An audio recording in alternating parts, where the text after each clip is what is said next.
Good morning. Happy Tuesday. Today is Yitzie Tavis, I believe, if I'm not mistaken. Today we learn the eighth Perek of Eiruvin.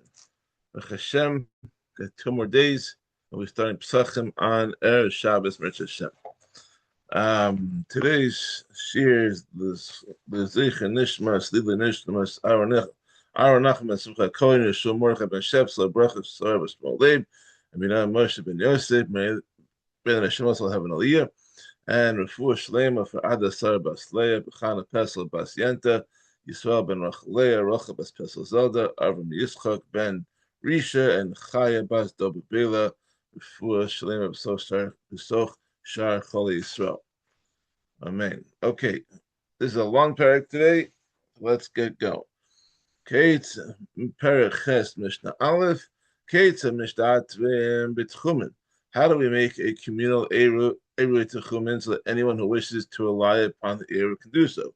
Beforehand, we were talking about personal, that each person had to put in their own chilik of food or whatever. So now we're talking about a communal one.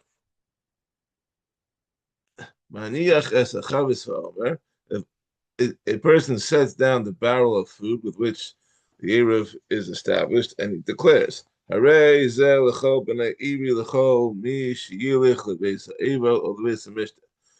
be for all the people in my town, particularly for all those who will go beyond their original tichum to do nichum avelim by a house of mourning or to join a wedding feast. Since those people need an eruv tichumen to perform a mitzvah, an eruv may be made for them. And once the Eruv is made, whoever accepted the Eruv while it was still daytime on our Shabbos is mutter to rely upon it on Shabbos and walk to his destination. But if they accepted it on Friday night after dark, then it's usher to rely on that Eruv. And they must remain within their original tchum boundary for the entire Shabbos. Because we cannot make an Eruv after dark. That you can't do it. It's to be done by day. Mishnah Beis. What is the minimum amount of food required to establish an Eruv Techumen? Mazon shtei sudos l'chol echad. Enough food to supply 2 meals for each and every person relying on it. Since the point of the Eruv is to establish a legal Shabbos residence for the user, then it must have enough food to sustain him on Shabbos, and that's a minimum of 2 meals. Mizono l'chol v'lo b'Shabbos, different Meir. 2 meals refers to each Eruv user's portion of food for his 2 daily weekday meals, and not his portion for the larger Shabbos meal. This is according to Rabbi Meir, because people tend to eat more on Shabbos than they do during the week. Rabbi Yehuda Omer le Shabbos lo l'chol. But Rabbi Yehuda says it refers to his portion for the Shabbos meals and not for the larger weekday meals. And both Rabbi Meir and Rabbi Yehuda intend to rule leniently. Each of them base their ruling on the meal at which the person eats less, although they disagree as to which meal that is. According to Rabbi Meir, a person usually eats less at weekday meals than at the more extravagant, tasty Shabbos meals. Rabbi Yehuda maintains that since an extra meal is eaten on Shabbos, most people eat less at each Shabbos meal, and therefore the Eruv is based on what the person eats at his Shabbos meals. I think, and I'm not sure what back in the time of day, but back in those days, but I think like nowadays during the week, if you're eating at home, you typically have maybe one course during the week. They give a main, maybe have some leftover chicken soup from Shabbos. So that counts as 2 courses. And on Shabbos, when you're having fish or an appetizer, and you're having soup, and then you're having a main, and the main has a couple of sides, then you have dessert. I think people eat more on Shabbos nowadays than do back then, but I'm not sure Maybe if you're really being macro and counting calories, you're gonna space out your food a little bit less to have room for shallow shittas. But anyways, according to both of these views, both Rabbi Yehuda and Rabbi Meir, the size of the Eruv is defined by the actual eating habits of the person using it.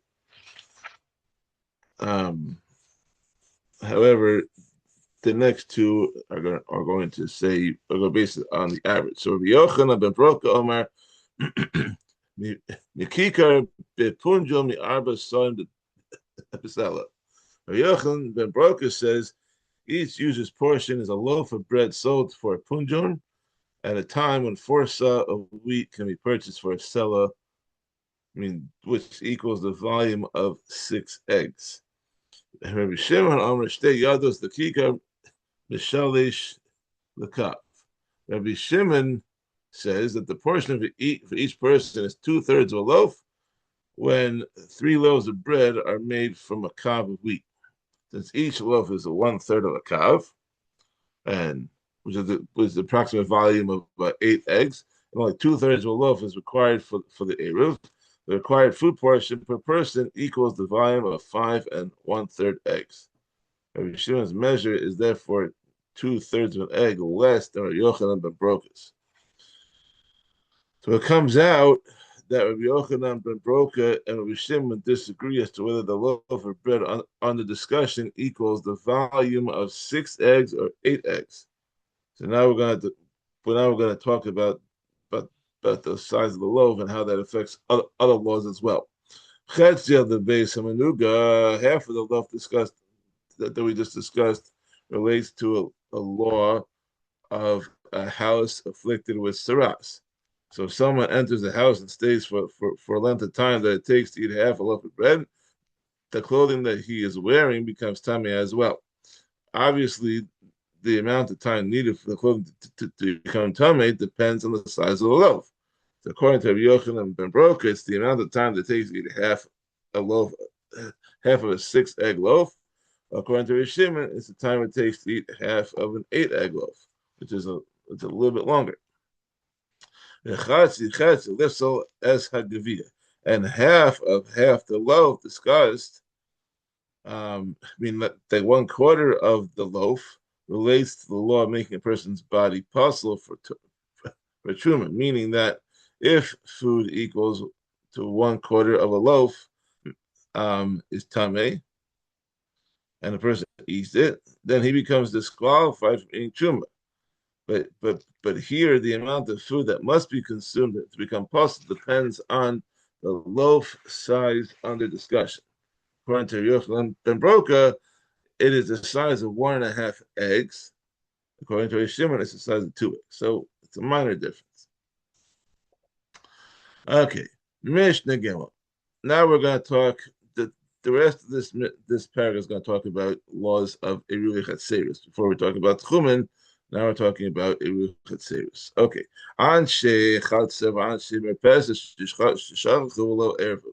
If residents of the ground level of a courtyard and the residents of the gallery above it or the porch above it, forgot to make a joint area, but they did make separate Eiruvin. They made an area for their own property, but not a joint one, so that they can each carry on their own level, but not from one to the other. Any post or other elevated area that rises 10 tvachim above the courtyard's floor is considered as if it belongs to the gallery, because the porch residents have easier access to it than the courtyard residents. Therefore, objects may be carried between the post and the gallery, and not between the post and the courtyard. Pachos mikam l'chatzer. However, if the post rises less than 10 tvachim above the courtyard's floor, it is considered as it's in the rishus of the courtyard, as well as the porch, because it's equally accessible to both areas. And therefore, since carrying between the courtyard and the gallery of the porch is usher, is therefore usher to carry between the post and either area. Okay. Chul yas habor v'hasela gavoim asar tvachim lemerpeses.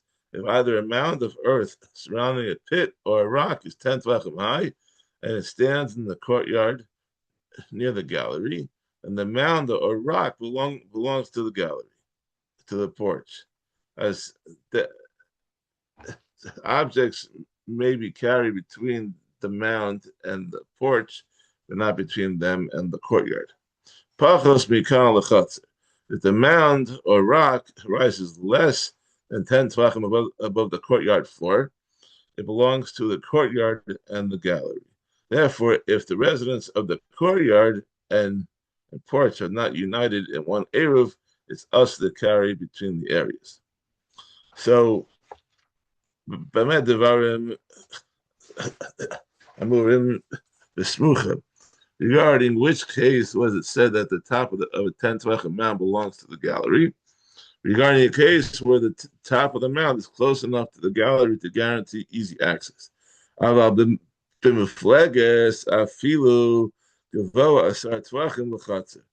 the top of the mound is far from the gallery, even if the mound is 10 tvachim high, it belongs to both the courtyard and to the merpeset, to the porch, since it's no more accessible to one area than to the other. What is considered close to the gallery? Whatever is not 4 tvachim away from the gallery. Okay, Mishnah Dalet. Hanosein es Eruva bebeis shar achsaja umer peses. If someone places his Eruv in a gatehouse or in a portico, or a gallery. A portico is a structure with a roof, and 4 columns, but has no walls. Eno Eruv. It is not a kosher Eruv because these structures are not kosher to live in. And someone who does live in them and does not contribute to the Eruv, he does not ask others from carrying between their homes and the courtyard. Since he's living in a structure that's not fit to live in, he is not considered a resident. Therefore, the Eruv is kosher without his participation. The base hateven, the base bakar, the base eitzim, the base otus. Now, if the Eruv is placed in a shed that's used for straw, or a barn, or a woodshed, or a storehouse located in a courtyard, raise an Eruv. This is a kosher Eruv because these buildings are fit to live in. And therefore, if someone lives in one of these buildings and does not contribute to the Eruv, this prohibits the other residents from carrying between their home and the Chatzar. Since the person is staying in a livable building, he is considered a resident of the courtyard, and the Eruv is possible without his participation. Rabbi Yehuda says, if the owner of the courtyard still has a hand in the building, when he rented or lent it to someone, meaning that the owner reserved the right to store his own belongings somewhere in the building and did so for at least this Shabbos, and also allowed then the occupant does not ask the owner from carrying between his home and the courtyard. If he doesn't contribute to the Eruv, since the owner did not totally withdraw from the building, he is the legal resident, and the occupant of the building is viewed as his guest, and guests are not required to contribute to Eruv Chatzeros. Mishnah Hey. Hameniach based on how left was supposed to be Cheres. If a person left his house and went to spend Shabbos in another town, so whether the person is an idolater or who did not rent his rights to the Jews, or a Jew who did not contribute to the Eruv, Hareza Oser, he forbids the remaining residents from carrying because he is considered a resident of the courtyard even when he is out of town. This is according to Rabbi Meir. Rabbi Yehuda Omer Eino Oser. Rabbi Yehuda says he does not ask them from carrying. Only those who are actually present there on Shabbos are considered the courtyard residents. Rabbi Yossi Omer Nachri Oser Yisrael in Oser. Rabbi Yossi says, and an idolater who left town, he asers the Jewish residents from carrying unless they rented his rights.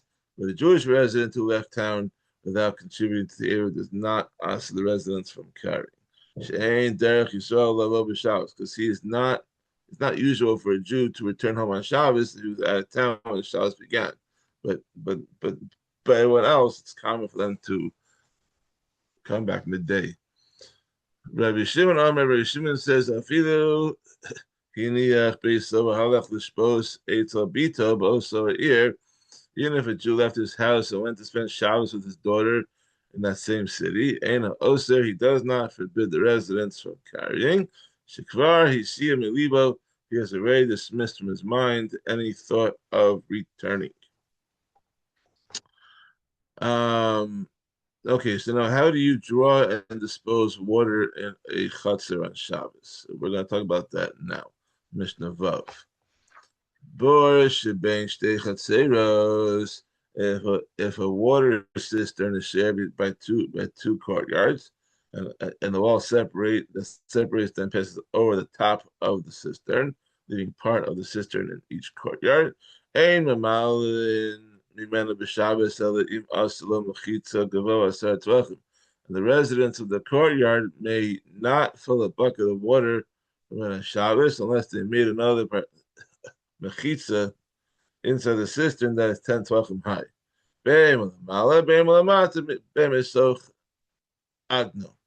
The partition, the mechitza, is kosher, whether most of it is above water, most of it is below water, or whether it is entirely within the rim of the cistern and does not even reach the water. Rabbi Shimon ben Gamliel says, according to him, Beis Shammai says that 9 tefachim of the partition must be below water, so that the waters of the two courtyards are noticeably separated. Beis Hillel say 9 tefachim of the mechitza may be above water, and only 1 tefach need be below water. Rabbi Yehuda is the most lenient, and he says, "Lo tehe mechitza gedolim and akosel shebineihem." That a mechitza inside the cistern should not be more effective than the existing wall between two courtyards that passes over the top of the cistern. Although the existing wall does not extend into the cistern itself, it nevertheless creates a legal separation between the courtyards. As such, water may be drawn without any additional partition. Okay, Mishnah Zayin. Okay, what about the water source that is inside a single courtyard? Before we spoke about if it's joined between two different courtyards. Amas hamayim she'overes b'chatzer Mishnah Zayin. If a water canal coming from a river passes through a courtyard and the chatzer will run over the top of the canal, thereby enclosing part of it within the courtyard. We may not draw water from the canal on Shabbos, unless they made a mechitza with the canal itself that is 10 tvachim high to separate the section of the canal in the courtyard from the part outside of it. The Kanisa of Yitzie. They must make this partition both at the canal's entrance to the courtyard and at its exit from it. The canal must be clearly enclosed within the borders of the courtyard. Yehuda disagrees and he says, Yehuda Omer, the courtyard wall that passes over the canal may be considered a valid partition, even though it was not built specifically to separate the canal water. Water can be drawn from the canal without placing new partitions within the canal. Amar Yehuda says, it once happened that a canal that flowed through the courtyards of the town of Avel, that they would draw water from it on Shabbos by the authority of the Chachamim, even though the canal had no mechitzas within it. At that point, the Chacham accepted Yehuda's position that water can be drawn from a canal that has no mechitzas within it. Amrullah, the Chachamim told Rabbi Yehuda in response, that incident is not proof because the canal in that town did not have the minimum dimensions to qualify as an independent domain. Right. So in that case, everyone agrees that extra mechitzas are not needed to permit drawing water from the canal. Had the canal been large enough to be considered a domain of its own, then the Chachamim would not have allowed water to be drawn from it without a mechitza inside the canal. Mishnah Ches, Gezustera shehi l'malam min hamayim. If a balcony extends over a body of water, such as a river,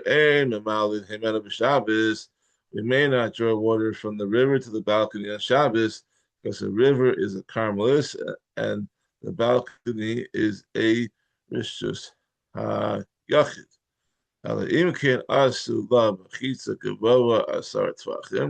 This is usher unless they made mechitzas that are 10 tvachim high around the balcony or around the hole in its floor. These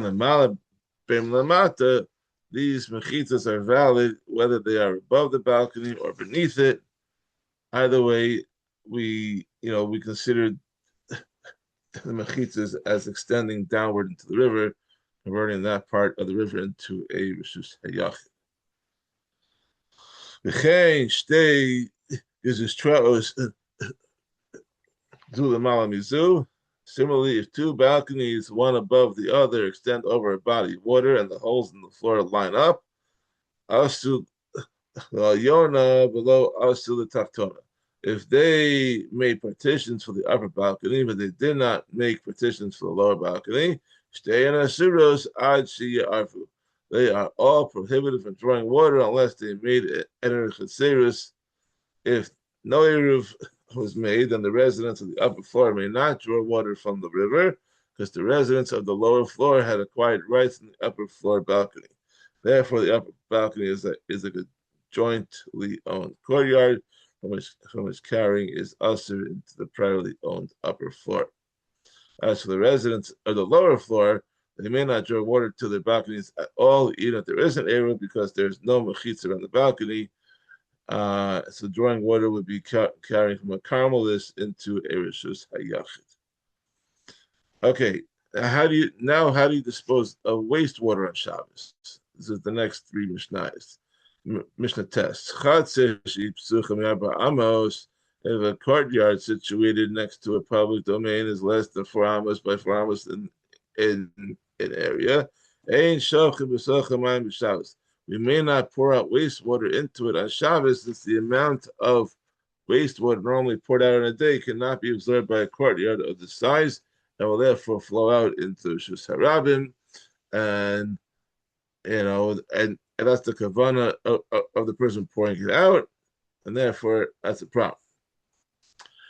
The Chachamim were concerned that if one were to intentionally, if they were allowed to intentionally cause water to flow into Rishus Harabim, he might also pour directly into the Rishus Harabim. So that's a problem.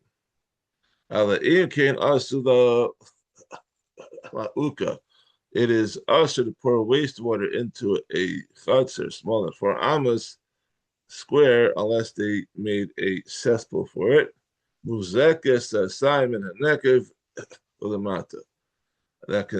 contain 2 saw of water below the overflow hole that empties it into the public domain.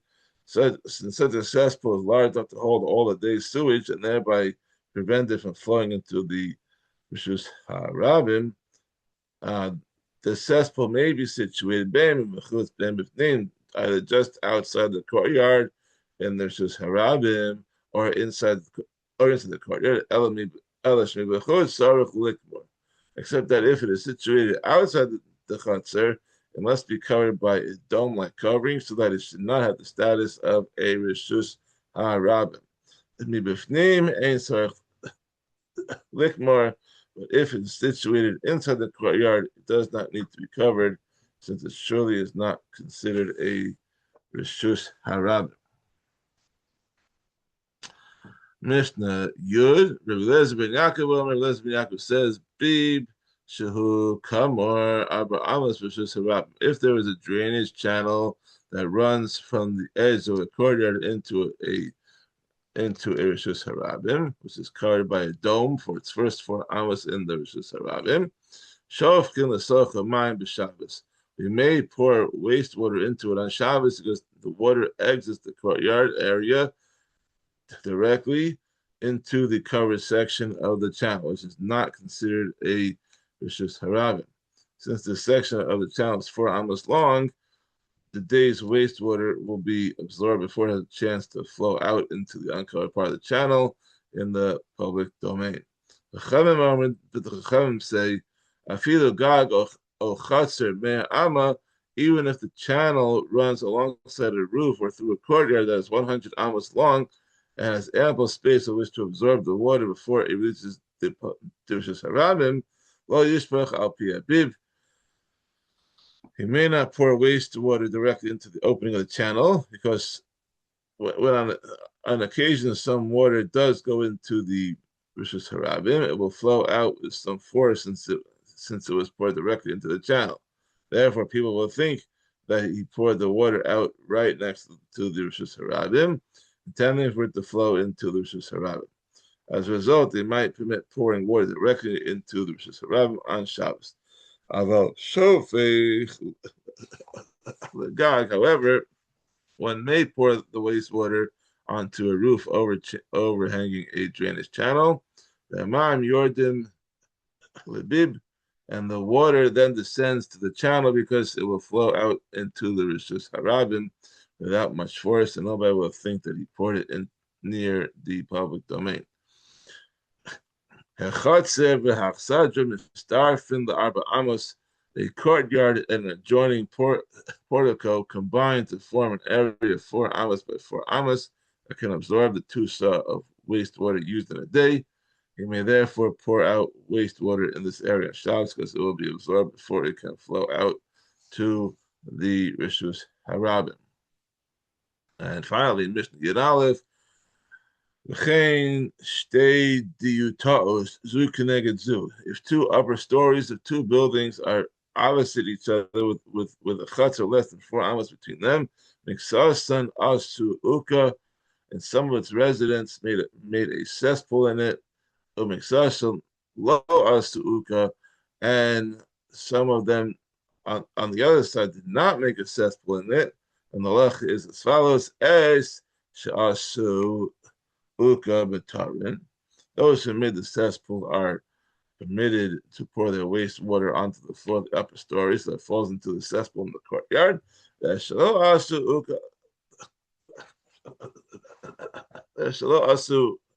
uka asurin. But those who did not make the cesspool are prohibited to pour the water into the courtyard on Shabbos, even indirectly, because they might instead carry the water down into the courtyard and pour it directly into the cesspool. They would therefore violate the Isser carrying in the courtyard without an Eruv, and the Chachamim therefore prohibited even indirect pouring. Okay, thank you for joining us. Tomorrow, Perek test is actually a shorter Perek. We haven't had that many short program in this Masechta, but we have 4 Mishnahs tomorrow and a little break before you start Pesachim on Friday. Have a wonderful day. Stay warm and safe. Thank you for joining us.